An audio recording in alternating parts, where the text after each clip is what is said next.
FDA आयुक्त तुकाराम मुंढेंनी एका कार्यक्रमात सावजीचा उल्लेख करत मी हे खाल्लं तर आजारी पडेल असं वक्तव्य केलं होतं. त्यावरून सावजी समाज दुखावल्यानं त्यांनी माफी मागण्याची मागणी केली आहे. यावर तुकाराम मुंढे काय म्हणाले पाहूया. अरे ऐकतोय मी ते सावजीचं काहीतरी म्हणतात हा.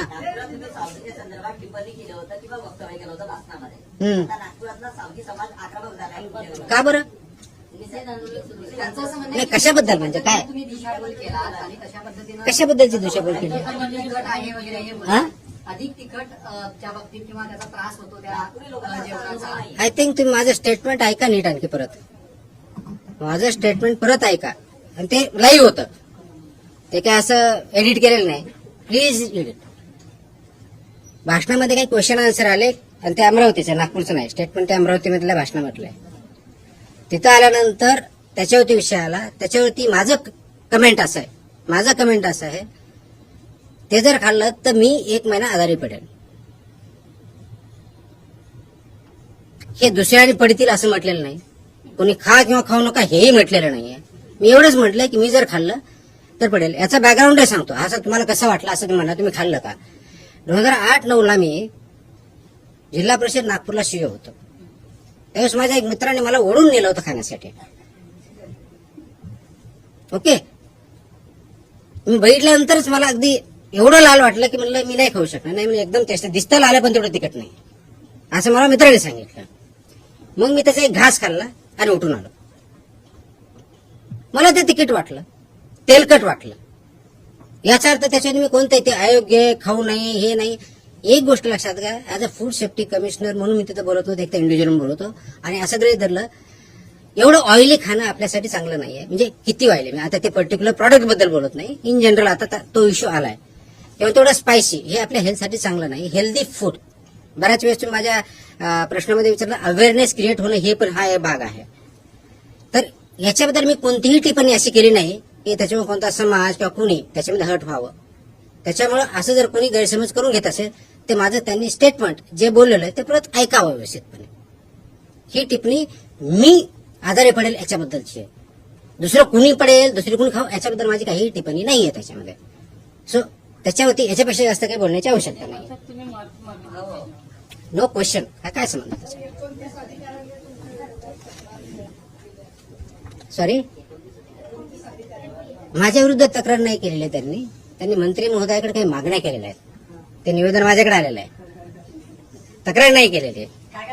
सांगतो येतो आता बोलायला लागलो. काय ते बोलायच्या अगोदर तुम्हाला माहिती सगळं तरी परत कशाला विचारता. मग त्यांनी मंत्री महोदयाकडे तक्रार, ते पर्टिक्युलर संभाजीनगर, छत्रपती संभाजीनगर इथल्या लॅब मधले आपली जी लॅब आहे त्याच्यामधल्या कर्मचाऱ्यांनी केलं की आम्हाला सुट्टी दिली जात नाही, आम्हाला अनेक तास काम करायला होतं.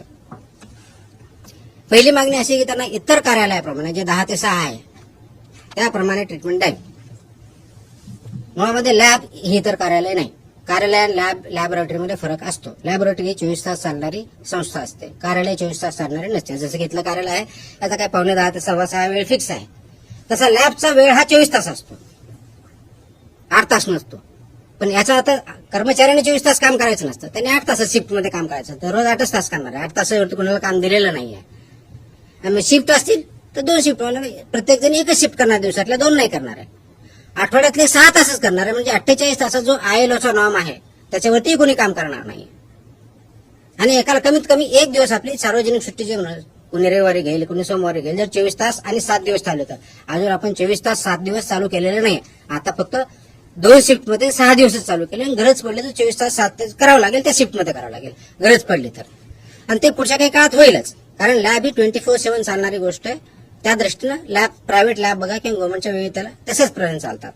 त्याच्यामुळे पहिली मागणी त्यांची अत्यंत चुकीची आहे, त्याच्यामुळे ते होऊ शकत नाही. दुसरी मागणी जी आहे की त्यांना 10 ते 6 ही वेळ पाहिजे, ते होऊ शकत नाही, कारण लॅबचा जो टाइम आहे शिफ्टनुसार 8 तासानुसार होईल.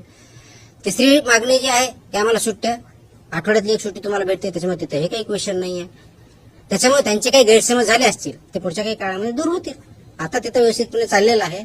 त्यांना समजून सांगितलेलं आहे की ह्या पद्धतीने काम करणं अपेक्षित आहे. आणि ज्यांना शासन नियमानुसार काम करायचं नाही, they are free to resign and गो.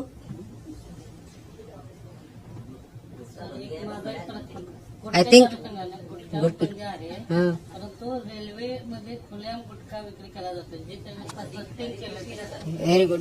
असे ते स्टिंग माझ्याकडे ते आम्ही कारवाई करू, काही अडचण नाही. याच्यामध्ये आपण हा विषय विसरला, चांगली गोष्ट आहे.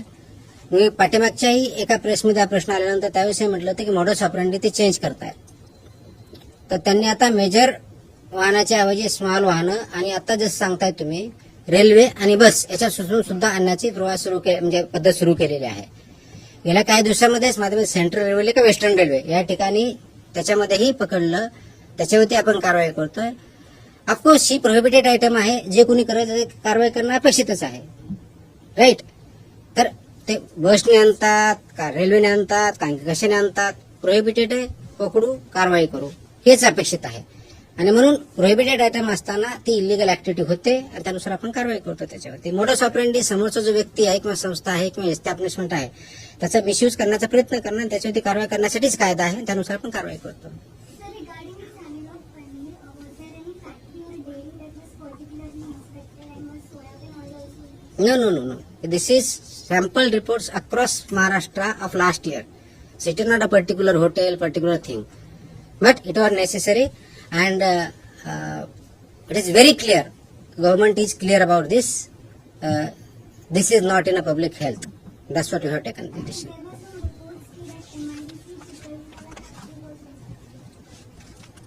that MIDC people No. It's basically last year. I have given the numbers of last year total samples and results of it, and that is not belong to a particular establishment. It is an overall picture, right? Thank you.